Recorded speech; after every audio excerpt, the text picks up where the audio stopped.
Momentous decree came as a great beacon light of hope to millions of Negro slaves who had been seared in the flames of withering injustice. It came as a joyous daybreak to end the long night of their captivity. But 100 years later, the Negro still is not free. 100 years later, the life of the Negro is still sadly crippled by the manacles of segregation and the chains of discrimination. 100 years later, the Negro lives on a lonely island of poverty in the midst of a vast ocean of material prosperity. 100 years later,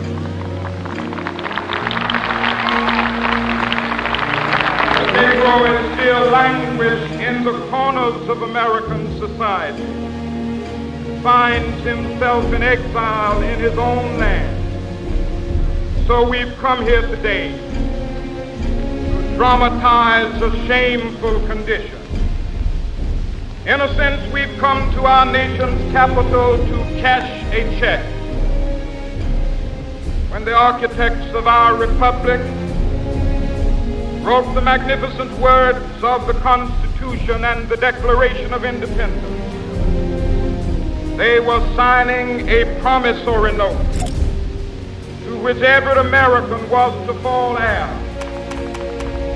This note was a promise that all men, yes, black men as well as white men, would be guaranteed the unalienable rights of life, liberty, and the pursuit of happiness. It is obvious today that America has defaulted on this promissory note insofar as her citizens of color are concerned. Instead of honoring this sacred obligation, America has given the Negro people a bad check, a check which has come back marked insufficient funds.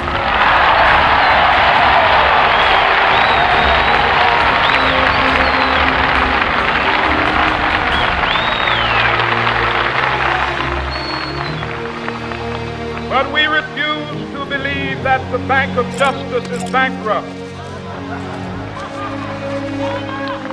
We refuse to believe that there are insufficient funds in the great vaults of opportunity of this nation. So we've come to cash this check, a check that will give us upon demand the riches of freedom and the security of justice.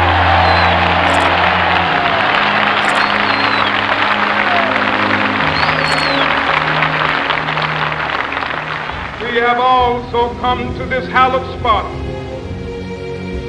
to remind America of the fierce urgency of